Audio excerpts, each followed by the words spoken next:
방송에서 제공하는 부동산 정보는 투자 판단에 대한 조언입니다. 방송에서 제공하는 부동산 물건의 가치, 가격 상승 및 가격 하락에 대해서는 방송사에서 보장하지 않습니다.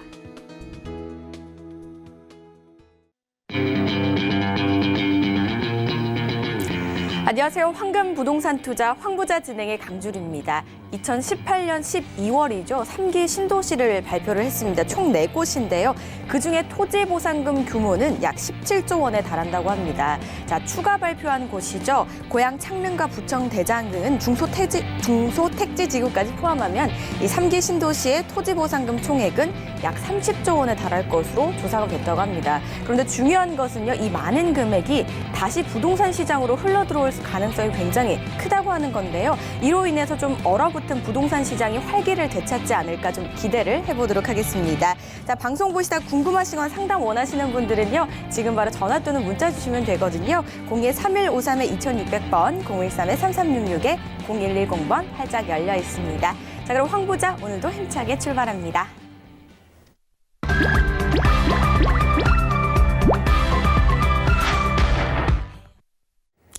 오늘 도움 말씀 주실 분 함께 하셔야겠죠? 황스인베스트의 박세준 팀장 자리하셨습니다. 안녕하세요, 팀장님.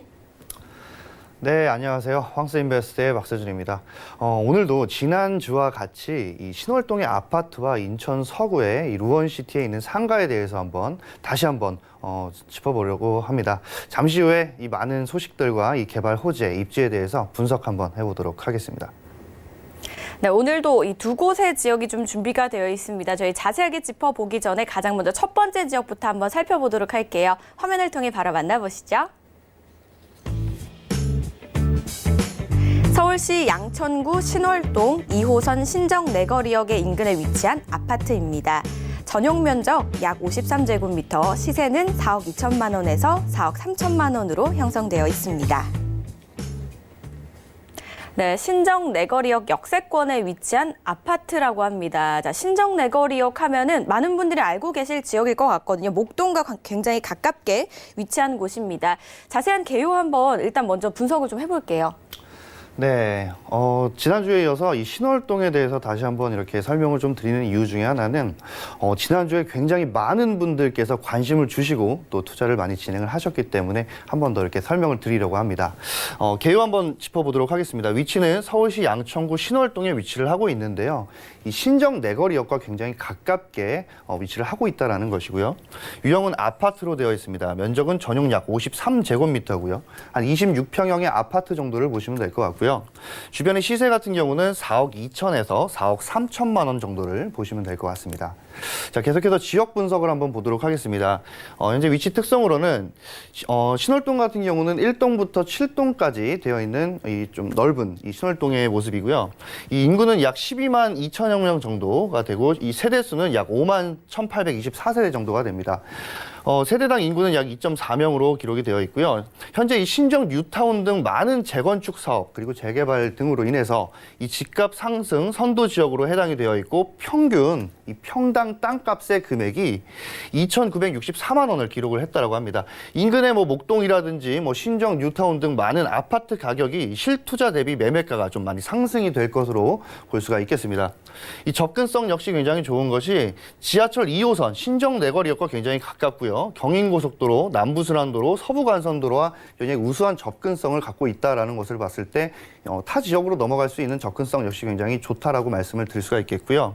생활 편의시설 같은 경우는 신월동 같은 경우가 아직까지는 저평가 지역이라든지 많은 인프라가 사실은 좀 다소 좀 부족할 수 있으나 하지만 현재 이 낮은 좀 생활 인프라에서 신정 뉴타운이 들어섬에 따라서 앞으로 많은 상권 변화가 될 것으로 전망을 해볼 수가 있겠습니다. 마지막으로 개발 환경입니다. 바로 이 경전철 목동선이라든지 원종 홍대선 그리고 경인고속도로 지하화 사업 신월 IC에서 이 여의도까지 지하 사업 등 많은 것들이 앞으로 기다려지고 있는데요. 잠시 후에 자세한 입지와 호재에 대해서 만나보도록 하겠습니다. 네, 2호선 역세권인데요. 지하철로 이동하시는 분들뿐만이 아니라 자차로 이용하시는 분들도 굉장히 좀 편리하게 이용하실 수 있게 살짝만 나오면은 바로 또 고속도로를 탈 수 있는 그런 지리적인 위치인 것 같거든요. 자세한 입지가 어떻게 되는지 한번 분석해 보죠. 네, 신월동 아파트 입지 중에 제일 이 포커스를 좀 중점적으로 보셔야 될 것이 바로 이 신정 내거리역입니다. 이 신정 내거리역과 신정역 라인 자체에 이 주변에 바로 신정 재정비 촉진 지구가 있죠.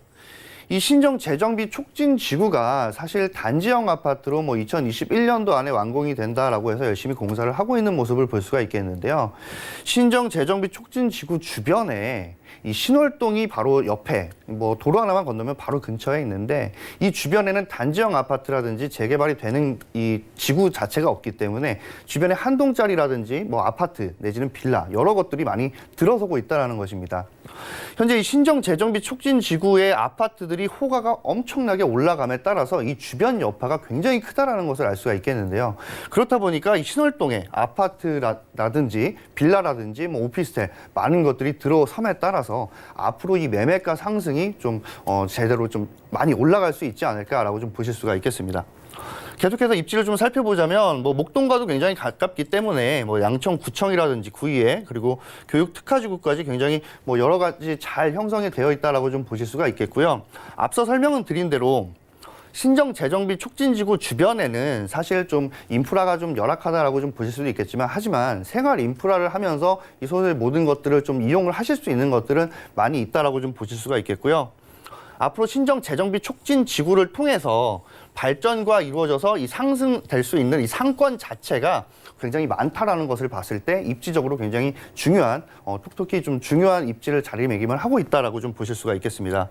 더불어 뭐 부천으로 가시는 방향 라인 뭐 편리하게 가실 수 있고 거기다 뭐 마곡지구라든지 영등포, 여의도, 홍대, 마포까지 이 주요 업무지구까지 굉장히 편리하게 가실 수 있다라는 것을 봤을 때 이 신월동에 잠시 후에 설명드린 호재까지 더해진다라고 하면 앞으로 굉장히 투자 값어치가 높은 지역으로 볼 수가 있겠습니다. 네, 뭐 위치를 보니까요. 강북의 거의 모든 지역과 가까이 위치해 있다라고 봐도 좀 무방하지 않을 것 같고요. 특히나 주요 업무지구랑도 굉장히 좀 가까이 위치해 있는 것 같습니다. 그렇다면 이번에는 미래 가치를 좀 살펴보면 좋을 것 같거든요. 어떤 호재들을 좀 가지고 있을까요? 네, 바로 이 첫 번째로 좀 설명을 드리자면 이 신월동 안에는 사실 이 지하철역이 없습니다. 하지만 앞으로 생길 것들이 어떤 것들이 있는지를 좀 알아볼 필요성이 있겠죠. 바로 첫 번째로 경전철 목동선입니다. 제2차 서울시 교통철도망 구축 계획을 통해서 지역 균형 발전 촉진을 위해서 신설이 되었죠. 총 10.8km에 대해서 12개의 정류장으로 구성이 되어 있고요. 2019년 2월에 사업 확정이 돼서 2021년에 착공 계획에 있습니다. 현재 양천구 신월동부터 신정동, 목동과 영등포구의 당산역으로 예정이 되어 있고요. 착공을 시작을 한 다음에 60개월 동안 예정이 되어 있고요. 양천구에 늘어나는 교통 수요에 대처를 하고 있고 그다음 도시 철도 그리고 소외 지역의 해소 역할을 하고 있다는 것입니다. 여기서 제일 중요한 것은 바로 이 신월동은 목동선이 된다라고 하면 이 주변으로 해서 이 투자를 하실 때 목동이 호가가 엄청나게 높고 그리고 매매 가격도 굉장히 높다라는 것을 많이 알고 계신데요. 목동에 대한 젠트리피케이션이 통해지면서 바로 신월동이라든지 신정동에 있는 이 건물값이라든지 부동산 가격들이 많이 상승될 수 있는 그런 목동선에 대한 호재다라고 좀 설명을 드릴 수가 있겠고요. 두 번째로는 원종 홍대선입니다. 정말 말들이 많았던 이 호재 중에 하나인데요. 위치는 이 부천시 원종동에서 마포구 홍대 입구역까지 가는 라인 자체에 이 신월역이 생긴다라는 것이죠. 노선은 16.3km가 되는 곳이고 이 사업 기간 같은 경우는 신정 차량기지 이전 부지 관련해서 이 착공 시기가 사실 미정이 되어 있었죠. 그렇기 때문에 착공 시기도 그렇고 완공 시기도 좀 딜레이가 됐었던 것이 있는데 금년도에 기사를 발표를 했고 뉴스에도 나왔듯이 현재 2021년 철도 계획에 포함을 해서 2026년도에 착공을 하고 2030년까지는 준공 목표를 하고 있다는 것입니다. 현재 이 원종 홍대선 전용 차량기지 자체를 신설로 타 지역이 아니라 신설로 건설을 하겠다라는 것이고 거기다 이 급행 노선까지 추진을 하고 있다라고 합니다. 그렇게 됐을 때 이 사업 효과 사실 부천의 이 격자형 지하철도망의 완성도 다 필요하겠지만 사실은 지하철이 생기면서 그 주변에 대한 부동산 지가 무시할 수가 없겠죠. 사업 효과 톡톡히 볼 수 있는 호재다라고 설명을 드릴 수가 있겠습니다. 세 번째로는 경인고속도로 지하 사업입니다. 바로 이 도로 개량 공사 그리고 지하 도로 사업 공사비 전체 7,500억 원이 투입됐다라고 하는데 기존에는 4천억 정도밖에 안 됐었죠. 하지만 이 국토부라든지 많은 곳에 이 심사를 거쳐서 충분히 타당이 있는 곳이다, 타당이 있는 사업이다라고 해서 이 7,500억 굉장히 거금의 금액이 들어간다라고 합니다. 현재 뭐 2018년도 5월 달에 인천대로의 진출입로가 벌써 9곳이 개통이 돼서 이용을 해서 뭐 신월이라든지 마포 라인, 뭐 화곡 라인으로 충분히 편리하게 가실 수 있는 도로다라고 설명을 드릴 수가 있겠고요. 지난해 6월 기본 및 실시 설계 용역 착수를 올해 12월 달에 완료를 하게 되면 2023년도에 준공을 하고 2025년에 개통을 하게 된다라는 것입니다. 자, 그렇게 되면 현재는 통행 속도가 굉장히 낮습니다. 평균적으로 44km 정도가 되는데 앞으로 뭐 90km까지 증가를 할 수 있다라는 것을 봤을 때 바로 이 통행 시간이라든지 연료비 절감 등으로 연간 1,350억 원의 이 편익이 발생이 된다고 합니다. 그렇게 되면 뭐 이용을 하시는 분들도 굉장히 좋겠지만 신월 IC라든지 이 진출입로에 편리하게 가실 수 있다라고 하면 이 교통에 대해서도 굉장히 어마어마하게 큰 호재다라고 좀 보실 수가 있겠고요. 현재 이 도로는 8차선 도로인데 지하의 6차로와 지상의 6차로 총 12차로를 증설을 하겠다라는 것입니다.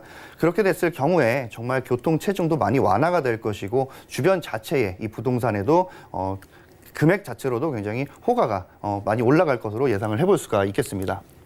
자, 네 번째로는 지하화 사업이 되는 이 신월 IC가 끝이 아니죠. 신월 IC에서 바로 이 여의도까지 지하화 사업을 하겠다라는 것인데요. 2015년 말에 신월 IC부터 여의도까지 7.5km가 되는 길이에 서울 제물포 터널 공사를 시작을 했습니다. 현재 이 제물포 터널 개통 시기는 2021년 4월에 예정이 되어 있고요. 이후에 신월 IC부터 이 목동 운동장까지 이 국간의 국회대로를 지하 차도를 공사를 시작을 하게 되고요. 이 지하 차도가 신설이 됨에 따라서 지상에는 이 서울 광장의 크기의 8배가 되는 어마어마하게 큰 공원들이 또 들어선다고 합니다. 공원 역시 들어서게 되면 이 근린공원이라든지 녹지 공간 자체가 늘어나게 되면 굉장히 쾌적하게 변모를 할 수 있다라고 좀 보실 수가 있겠고요. 마지막으로 도시첨단 물류 복합단지인데요. 현재는 이 트럭 터미널로 되어 있죠. 바로 이 서부 T&D 신규 사업인데요. 이곳에는 뭐 소재지 서울시 양천구 신정로 167번지 바로 신월동에 들어선다라는 것입니다. 시설 계획으로는 물류창고라든지 문화집회, 쇼핑몰, 오피스텔, 아파트까지 굉장히 많은 것들이 들어선다라는 것인데요. 현재 이 대형 할인마트 서부트럭 터미널 복합 물류센터 개발로 인해서 일자리 창출도 어마어마하게 많아질 것이고 이 주변에 이 집가 상승 등 많은 호재들이 좀 예상을 해볼 수가 있겠습니다. 자, 거기다 이 도시첨단 물류단지의 자산 가치, 이 자산 가치를 자산의 이 부동산 자체의 자산 가치를 굉장히 높이는 이 사업으로도 굉장히 유명한데요. 현재는 2조 원에서 5조 원으로 상승된 전망으로 많은 금융권에서 예상을 하고 있습니다. 이렇게 많이 올라가는 이 부동산 자체가 주변에 들어선다라고 하면 주변에 제일 먼저 오르는 것들이 주거 공간이겠죠. 그렇기 때문에 이 신월동의 아파트 주목을 좀 해보시고 이 투자를 하실 때 꼭 짚어보시면 좋을 것 같습니다. 신월 자체 호재도 굉장히 좀 탄탄하게 있는 것 같거든요. 그런데 아무래도 위치가 바로 목동 옆이다 보니까 목동의 입지나 호재들을 그대로 흡수해서 긍정적인 영향을 끼칠 수 있을 것 같다라는 생각이 들면서 조금 든든한 느낌도 들었거든요. 그렇다면 이 신월동을 보고 계신 분들을 위해서 좀 체크해야 될 사항도 한번 짚어주실까요? 네. 요즘 뭐 부동산 이슈나 부동산 뉴스 그리고 앞으로 또 정책이 나온다고 합니다. 그만큼 많은 이슈들과 정책들이 변경이 되고 있는데요. 진짜 앞으로 가면 갈수록 서울에 대한 투자는 더 힘이 들 것 같다라는 생각이 좀 들어집니다. 하지만 뭐 돈이 정말 많다고 하면 뭐 강남이라든지 용산이라든지 여의도 뭐 어디를 투자해도 뭐 안 되겠습니까? 하지만 우리는 정말 알차게 투자하는 것이 관건이기 때문에 첫 번째로는 바로 이 유명 지역보다는 유망 지역으로 좀 알아보셔서 투자를 하실 수 있는 금액 자체를 좀 소액으로 잘 좀 투자를 하실 수 있었으면 좋겠고요. 두 번째로는 뉴타운 인근 비교적 매매 가격이 저렴한 곳으로 좀 보시면 좋을 것 같습니다. 지하철은 가까우면서 옆 건물보다는 내가 좀 더 싸게 살 수 있는 그리고 평형 대비 가격 자체가 좀 더 저렴한 것을 좀 잘 파악을 해보시면 좋을 것 같고요. 세 번째로는 지역 특성상 앞으로 교통 호재가 많은 지역을 좀 선별을 하시면 좋을 것 같습니다. 앞서 설명을 드렸다시피 이 신월동은 앞으로 정말 교통 호재 그리고 기존에 지하철이 없었기 때문에 앞으로 무궁무진하다라고 좀 보실 수가 있겠고요. 네 번째로는 깡통 전세, 일명 무갭 투자 등 위험한 투자는 되도록이면 금물을 하시고 요즘 또 뉴스라든지 이슈가 굉장히 많죠. 바로 일명 이 무갭 투자, 깡통 전세인데요. 이런 것들은 되도록이면 피해서 알차게 투자를 하셨으면 좋겠습니다. 네, 서울 지역 중에 교통 호재가 좀 탄탄한 곳 찾고 계신다면은 주목해 보시면 좋을 것 같습니다. 저희 신월동 분석을 해보고 있는데요. 시세 분석도 한번 해볼게요. 네, 현재 이 주변의 아파트 26평형을 좀 봤을 때 현재 시세는 4억 2천 정도에서 4억 3천만 원 정도를 보시면 될 것 같습니다. 전세를 했을 때는 임대가 약 4억 정도를 보시면 될 것 같고요. 그렇기 때문에 실투자금 2천에서 3천만 원 정도를 보시면 될 것 같습니다. 하지만 요즘 전세 금액보다 매매 가격이 더 많이 오르기 때문에 이 투자를 하실 때 빠르게 선점을 하셔야 되는 것 중에 하나가 바로 이 투자 전략이다라고 좀 설명을 드릴 수가 있겠고요.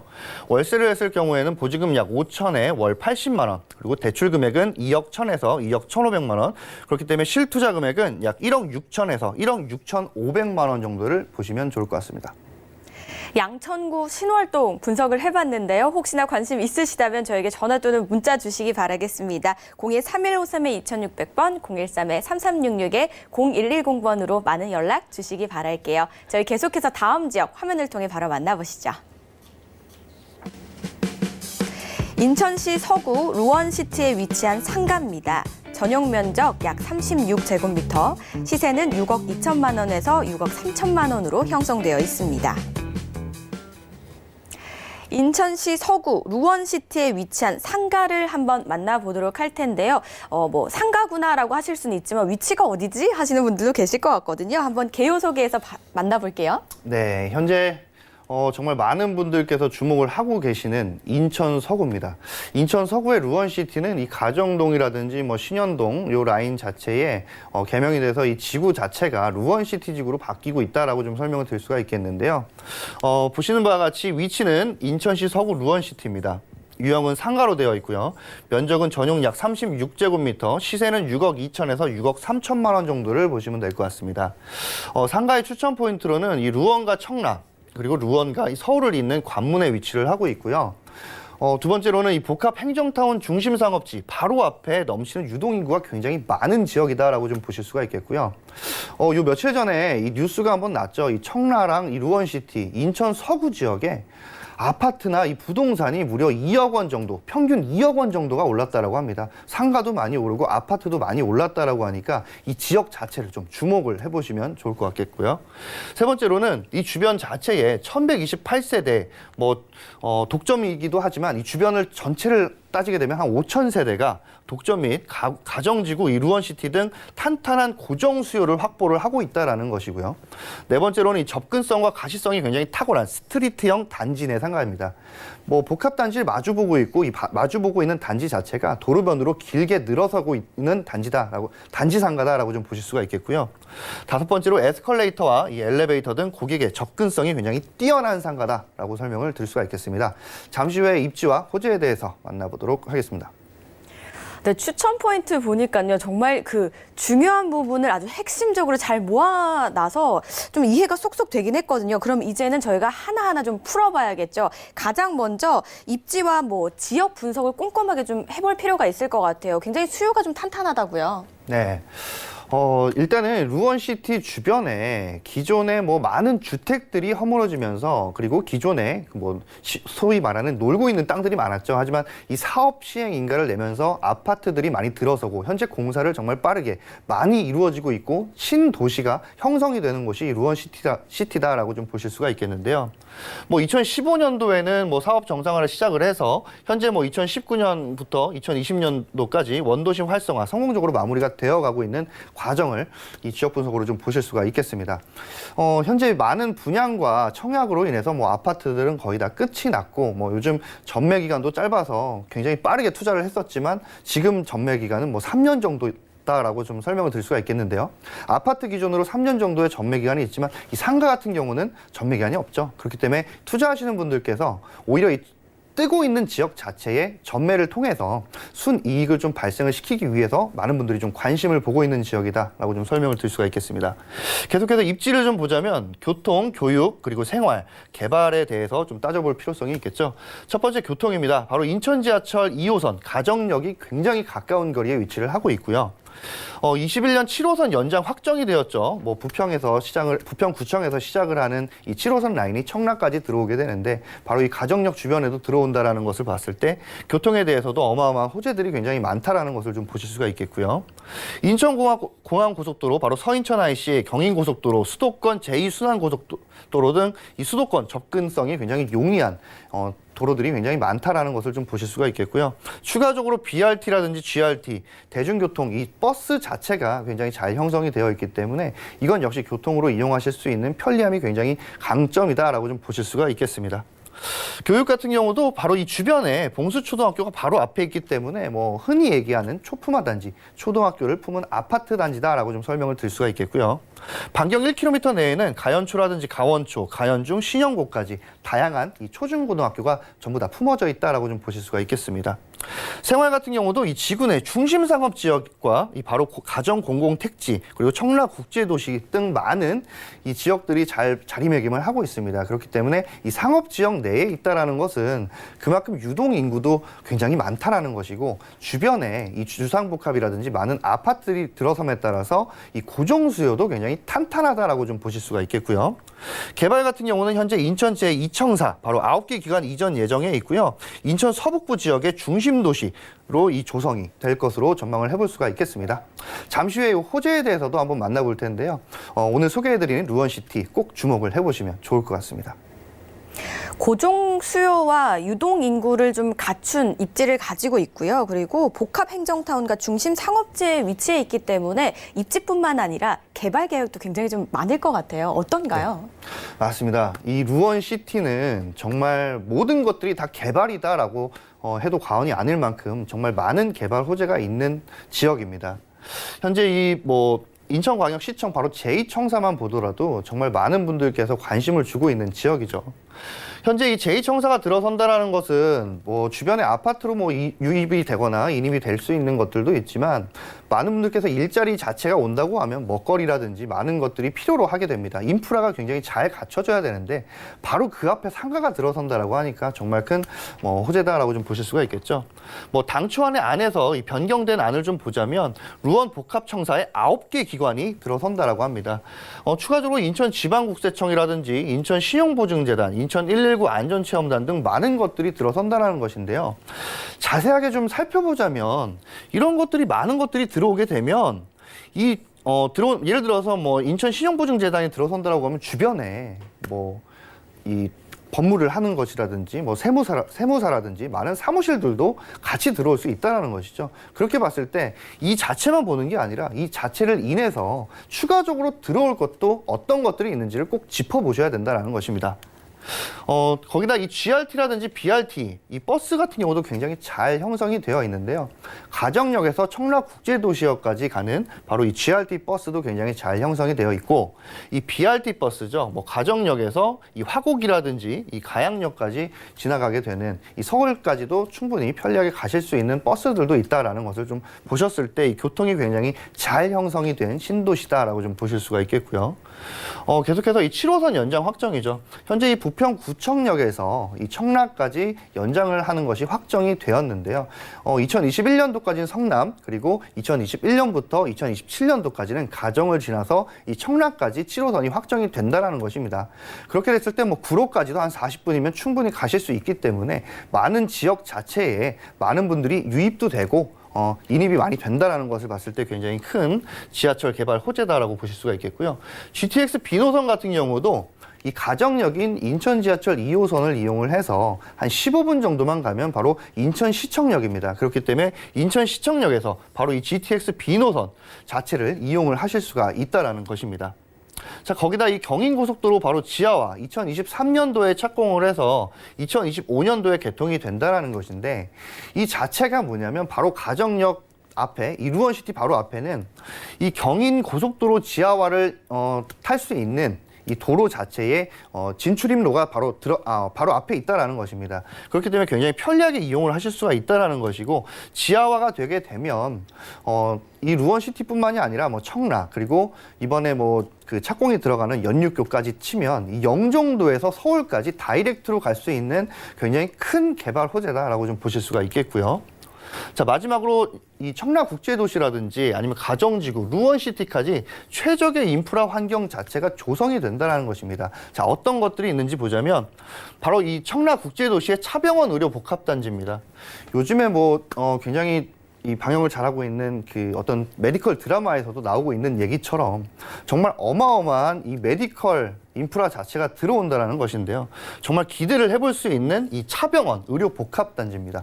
2020년부터 2030년까지 완공을 해서 그곳에는 대학병원이라든지 의료기관이라든지 많은 것들을 들어오게 해서 이 청라 자체의 이 네이밍을 굉장히 높이겠다라는 것이고요. 자, 두 번째로는 바로 신세계 복합 쇼핑몰 스타필드입니다. 금년 자체에 이 착공의 시작을 알렸고요. 그리고 이 완공이 조만간 이 완공도 2024년이면 충분히 들어선다라고 하기 때문에 일자리 창출뿐만 아니라 이 상권 자체가 굉장히 높게 형성이 될 것으로 보여지고요. 마지막으로 이 하나금융타운입니다. 주변 자체에 이 바로 통합 데이터 전산 센터 자체는 준공이 돼서 많은 사람들이 지금 들어왔고요. 2023년도까지 모든 것을 완공을 해서 많은 직원들이 들어오고 앞으로 또 직원들의 일자리 창출까지 더해지게 되면 인구는 많아지고 인프라는 자체는 좀 협소해질 수 있기 때문에 앞으로 많은 상가들이 굉장히 필요로 할 것으로 보여질 수가 있는 굉장히 큰 개발 호재다라고 좀 보실 수가 있겠고요. 이 루원시티에 대해서 참고를 잘 하셔서 이 상가 쪽으로 관심이 있으시다 하시면 꼭 상담을 받아보시길 바라겠습니다. 네, 많은 분들이 이제 루원시티 좀 생소하셨을 텐데요. 이쯤이면 어디에 위치해 있고 또 어떤 입지를 가지고 있는지 어떤 미래 가치를 가지고 있는지 대략 좀 이해가 되셨을 것 같아요. 그렇다면 상가를 좀 투자를 하실 때 조심하셔야 될 부분이 분명히 또 있을 거예요. 어떤 부분일까요? 네, 이 루원시티는 계속해서 말씀을 드리지만 오셔서 보시게 되면 정말 허허벌판입니다. 하지만 많은 아파트들이 들어서고 있고 상가들이 지어지고 있고 상권 자체가 하루가 다르게 변화가 되고 있는 모습을 보실 수가 있겠는데요. 그렇기 때문에 이 충분한 임장 활동과 전문가의 상담 꼭 받아보시면 좋을 것 같고요. 두 번째로는 이 자주 바뀔 수 있는 업종은 꼭 삼가를 하시기 바라겠습니다. 바로 공실 리스크이기 때문이고요. 세 번째로는 실투자금 대비 수익률에 대해서 꼭 계산을 해보시길 바라겠습니다. 요즘 플레이스토어라든지 어플 자체를 다운을 받으시게 되면 이 수익률에 대해서도 굉장히 편리하게 계산을 하실 수가 있겠는데요. 잘 모르시겠다고 하시면 전화하셔서 상담도 충분히 받아보시면 좋을 것 같고요. 네 번째로는 이 중심 상업지역 특성상 도로변의 노출도를 꼭 고려를 해보시길 바라겠습니다. 계속해서 말씀을 드리지만 이곳 자체는 인천 제2청사가 들어서는 곳이기 때문에 바로 맞은편에 이 도로를 끼고 있는 상가들이 아무래도 투자를 하실 때 수익률도 높고 나중에 매매를 했을 때도 가격이 높기 때문이죠. 이 모든 것을 체크 포인트를 잘 정하셔서 투자하시는데 어려움 없이 잘 도움이 되셨으면 좋겠습니다. 상가 생각하시는 분들은 꼼꼼하게 살펴보시면 좋을 정보인 것 같습니다. 이런 분들 잘 체크해 보시도록 하고요. 저희 시세 분석도 바로 해보도록 할게요. 네, 주변의 이 루원시티의 상가들이 현재 분양을 받고 전매를 할 수가 있기 때문에 계약을 하셨다가 전매도 해서 이 수익도 보고 주변적으로 많이 이 생각들을 하시고 투자를 하시는 분들이 많은데요. 현재 시세가 굉장히 중요하겠죠. 바로 오늘 설명드리는 이 루원시티의 상가는 현재 시세 6억 2천에서 6억 3천만 원 정도를 보시면 될 것 같습니다. 월세를 했을 때 임대 금액, 보증금 약 5천만 원에서 월 250만 원 정도를 보시면 될 것 같고요. 대출 금액은 약 3억 7,200에서 3억 7,800, 실투자금은 1억 9,800에서 약 2억 200만 원 정도를 보시면 될 것 같습니다. 저희 오늘 양천구 신월동 그리고 인천시 서구 루원시티 지역 정보 만나보셨는데요. 더 궁금하신 부분은 02-3153-2600번, 013-3366-0110번으로 언제든지 전화 주시기 바라겠습니다. 오늘 다양한 지역 정보 주신 팀장님 여기서 보내드릴게요. 고맙습니다. 네, 오늘 알아본 지역들 다시 한번 만나볼게요.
계속해서 함께 하실 분 바로 만나볼게요. 황스인베스트의 황진현 대표 자리하셨습니다. 안녕하세요, 대표님. 네, 안녕하세요. 네, 인사 말씀 좀 부탁드릴까요?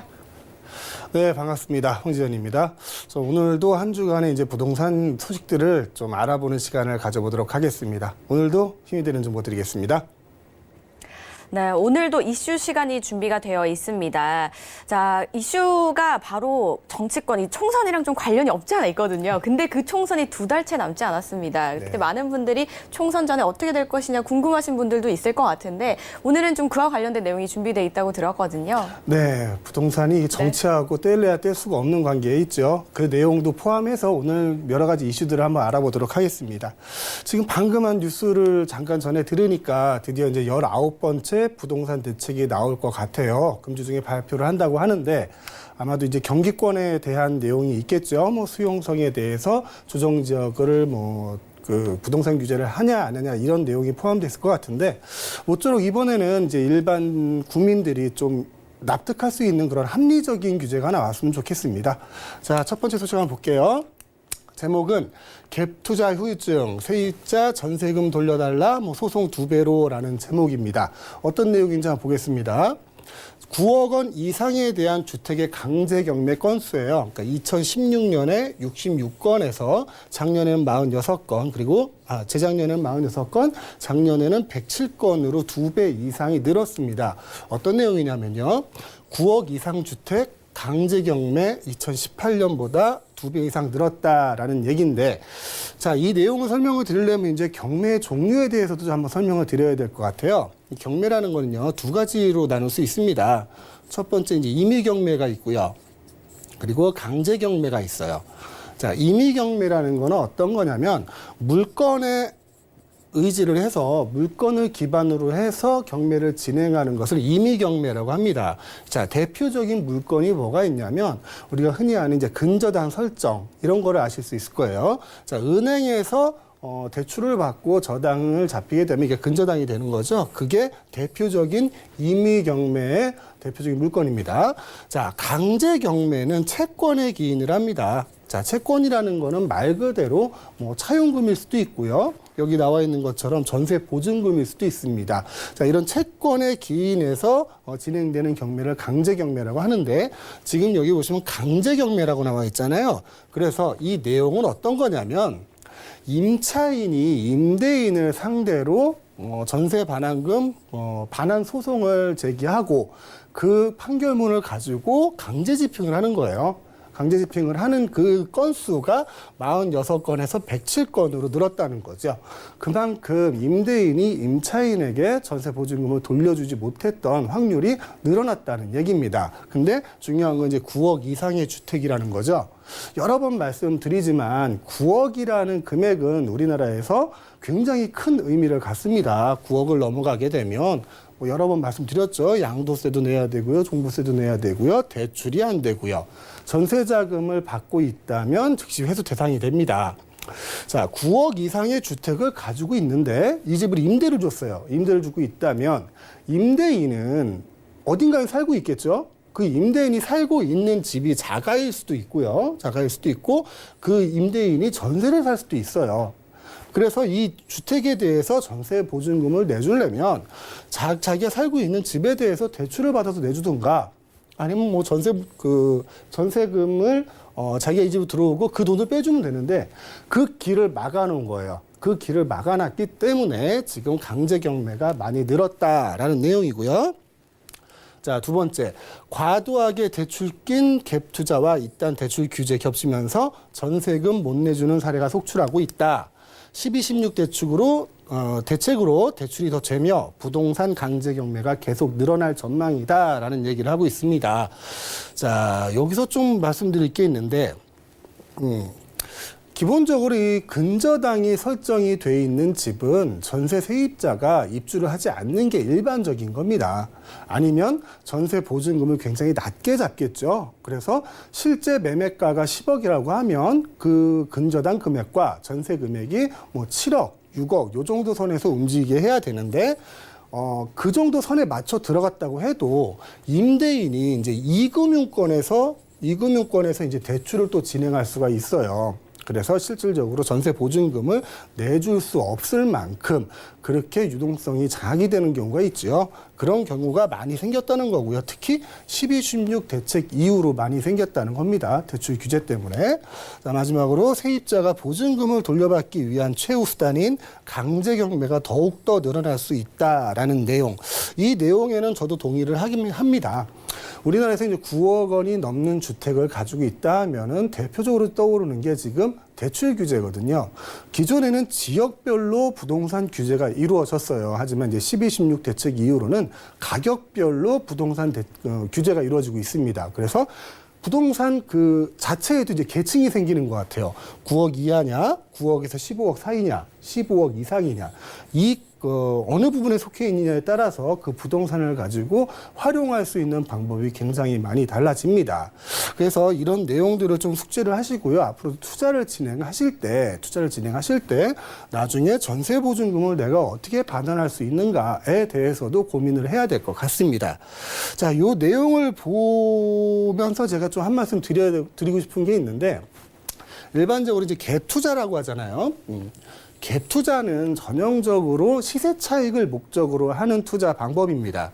자, 시세 차익이라는 거는 현재 수익이 아니에요. 현재의 수익이 아니라 뭐 2년이 됐든 5년이 됐든 기간이 지난 미래 가치에 대해 투자를 하는 겁니다. 미래 가치예요. 나한테는 지금 소득이 생기는 게 없어요. 그래서 갭 투자를 진행할 때에는 딱 두 가지 조건이 무조건 선행돼야 됩니다. 그 첫 번째는 부동산 가격이 계속 올라야 합니다. 부동산 가격이 떨어지게 되면 갭 투자하는 의미가 없겠죠. 두 번째는 임대료도 계속 올라야 돼요. 임대료가 계속 올라서 그 내가 보유하고 있던 기간에 경비들을 보충을 해줘야 됩니다. 근데 기존에는 그게 큰 부담이 안 됐습니다. 뭐 갭 투자 하시는 분들 뭐 지방의 아파트 뭐 몇십 채를 가지고 있다, 몇백 채를 가지고 있다 이런 분들도 많이 계시잖아요. 서울에도 많이 있었고요. 그분들이 기존에는 보유하는 데 대한 부담이 그렇게 크지 않았어요. 그리고 기본적으로 부동산 가격은 상승을 했고 임대료 자체도 많이 상승을 했습니다. 그래서 갭 투자 자체가 크게 무리하게 투자를 안 하고 안정적으로 투자하는 방법이 됐었는데, 지금은 어떠냐면은 부동산을 보유한다는 자체는 내가 그 부동산을 가지고 있을 능력이 있다라는 걸 얘기하는 거예요. 아까 말씀드렸다시피 많은 세금이 늘어나고 있습니다. 대표적인 게 종합부동산세죠. 종부세도 있을 것이고요. 뭐 재산세도 올라갈 것이고요. 모든 세금의 지표가 되는 근거들이 다 올라가고 있거든요. 그래서 부동산을 보유한다는 거는 그 보유함에 대한 책임을 진다는 얘기거든요. 세금 등을 내가 납부할 능력이 있다는 얘기입니다. 하지만 갭 투자는 지금 현재 수익이 아니라 미래 수익이기 때문에 갭 투자 자체만으로는 이거를 보유하기에는 힘든 상황이 온 거죠. 그래서 월세가 나오는 이 수익형 부동산으로 지금 많은 투자자분들이 눈을 돌리고 있는 겁니다. 자, 이 월세가 나온다는 거는 현재 수익이 되겠죠. 그리고 나중에 시세 차익, 미래 수익까지 같이 볼 수 있는, 내가 부동산을 보유할 수 있는 여유를 가지게끔 그 경비를 만들 수 있는 그런 수익형 부동산 쪽으로도 이제 눈을 한번 돌려보시는 게 어떨까 하는 마음으로 말씀을 드렸습니다. 자, 다음 내용은요. 제목이 이겁니다. 아까 앵커님께서 잠깐 말씀하신 건데요. 총선 전 딜레마에 빠진 부동산 정책이란 얘기입니다. 자, 부동산이 정치하고 굉장히 밀접한 관계가 있습니다. 정치를 누가 하느냐에 따라서 이 부동산 시장이 어떤 식으로 흘러갈까에 대해서 결정이 되는 거거든요. 지난 3년간 우리 많이 절실하게 느끼고 있지 않습니까? 자, 그 내용을 보시면 첫째 이렇습니다. 청와대 국토교통부는 예정대로 규제를 가할 것을 거듭 밝혔고요. 그리고 당에서는 총선을 앞두고 이걸 반대를 하고 있습니다. 자, 어떤 규제냐면은 얼마 전에 이제 그 마용성이 지고 수용성이 뜬다라는 뭐 이런 제목들을 많이 보셨을 거예요.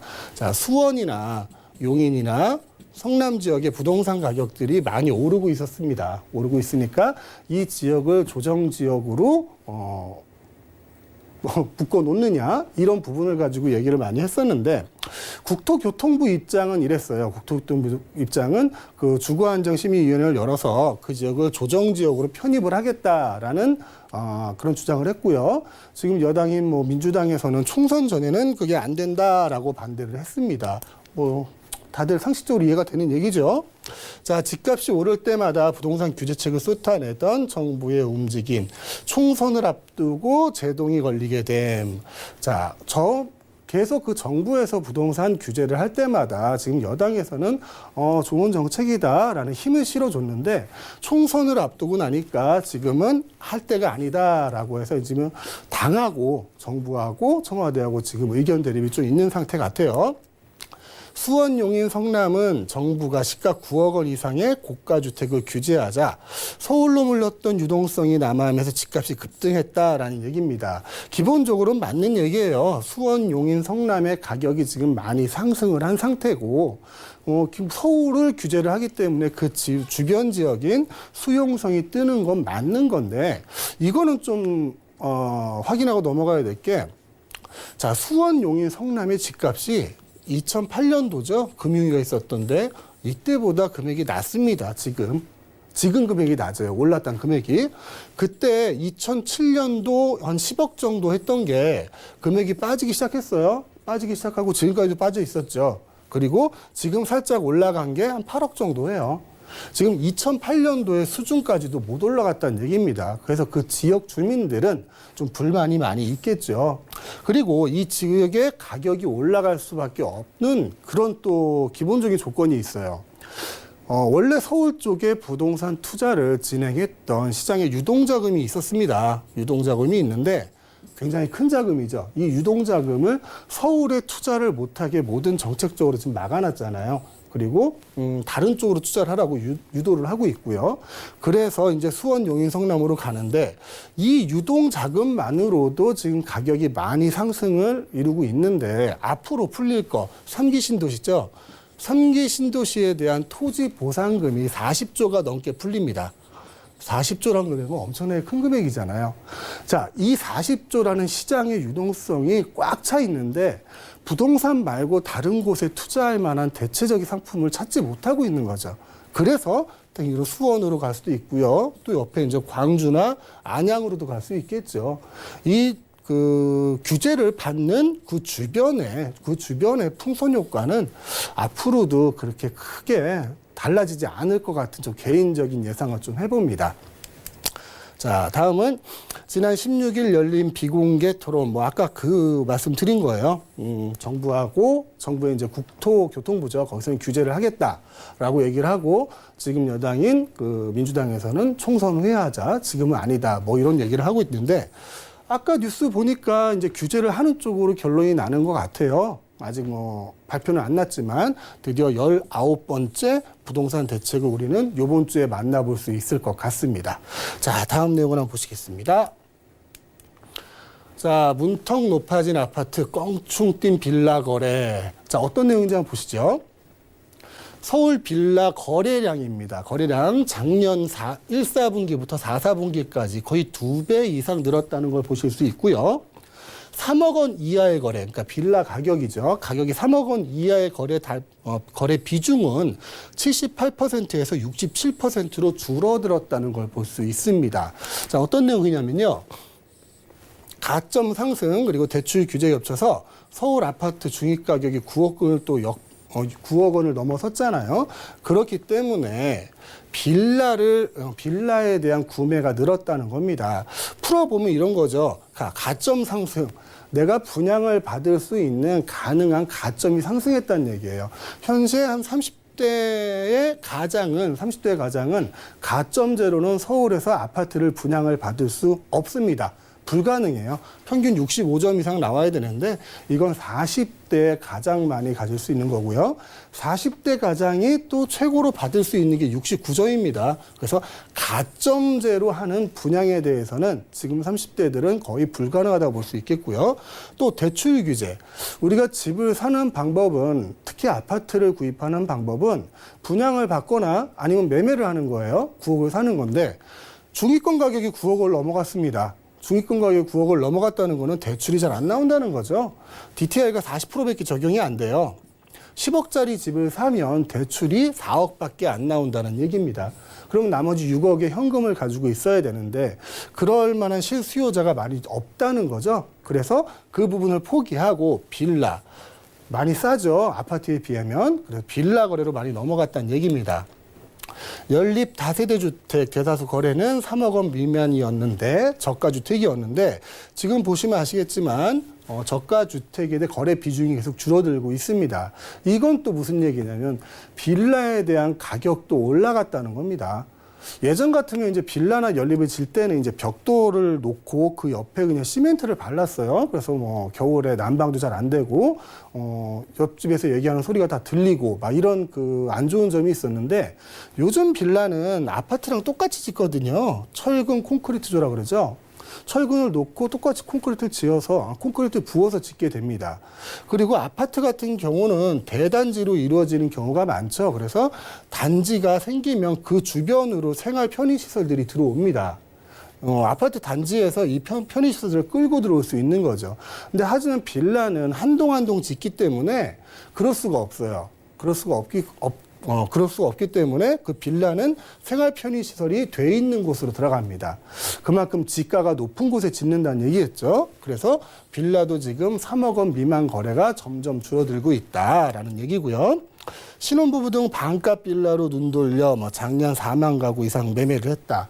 신혼부부가 가점제로 아파트를 분양을 받기는 거의 불가능하겠죠. 아까 말씀드렸다시피. 그리고 신혼부부가 현금 6억을 가지고 있는 것도 아빠 찬스나 엄마 찬스를 쓰지 않는다면 힘든 얘기일 거예요. 그런 신혼부부들이 그렇다고 이제 옛날 오래된 집에 들어가 살고 싶지는 않거든요. 그래서 새로 지은 빌라 쪽으로 눈을 많이 돌렸다라는 얘기고요. 한국감정원에 따르면 지난 1월 기준 서울 아파트의 중위가격은 8억 3,900, 아니죠. 9억 1천 얼마였죠. 얼마 전에 올라갔어요. 그리고 반면 연립주택의 경우는 2억 3천만 원, 그리고 오피스텔은 3억 5천만 원 등으로 아파트보다는 굉장히 접근하기가 편하다. 그리고 생활시설 또한 예전에 뭐 빌라를 생각하시거나 연립을 생각하시면 안 될 정도로 굉장히 고급져졌다. 그래서 많은 분들이 빌라나 오피스텔 쪽을 구입을 하신 것 같아요. 이런 얘기들을 보여주고 있는 겁니다. 준비한 소식이 더 있는데 오늘도 시간이 다 됐네요. 자, 오늘은 여기까지 하겠습니다. 네, 오늘도 역시 좀 이해하기 쉽게 쏙쏙 잘 설명을 해주신 것 같아요. 자, 그동안은 뭐 강력한 규제들이 나왔습니다만 이번에 나올 규제는 강력하더라도 좀 실용성 있는 납득이 가능한 규제가 나와주기를 바라보도록 하겠습니다. 자, 이렇게 자세한 이야기 또 궁금하시거나 상담을 원하시는 분들 계시다면 전화 또는 문자 주시면 되거든요. 023153-2600번, 013-3366-0110번 활짝 열려 있습니다. 이번에 고민 사연 만나보고 솔루션 내려볼게요. 화면을 통해 만나보시죠. 인천 부평의 전용 17평 빌라를 2년째 보유하고 있습니다.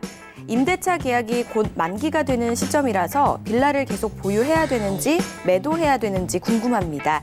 대표님의 고견 부탁드립니다. 라고 남겨주셨습니다. 현재 빌라를 보유하고 계신데 인천에 보유하고 계시거든요. 매도를 하셔야 될까 이런 고민이 좀 되시는 것 같아요. 네. 어떻게 하시면 좋을까요? 일단 저 같으면 안 팔 것 같아요. 결론은 저 같으면 안 팔 것 같은데 그 내용을 한번 보겠습니다.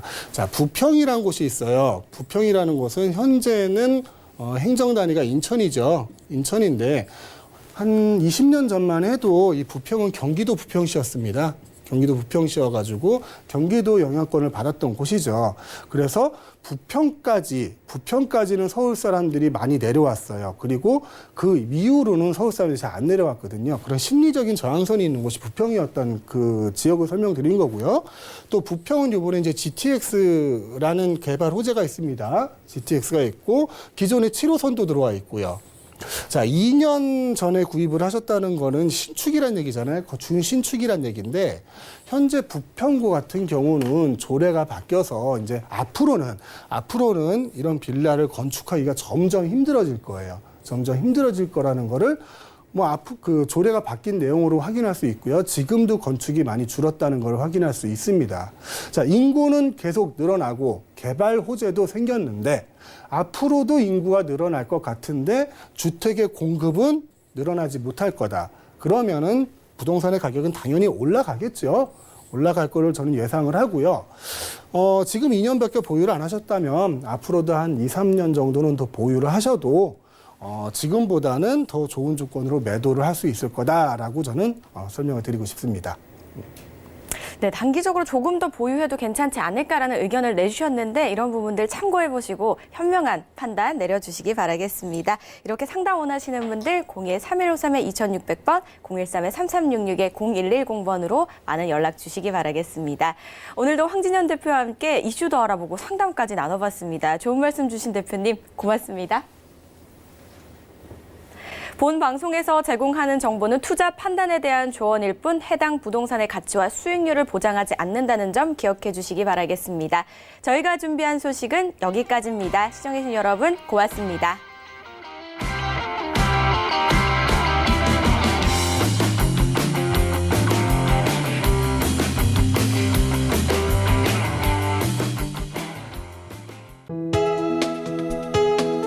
본 방송에서 제공하는 부동산 정보는 투자 판단에 대한 조언입니다.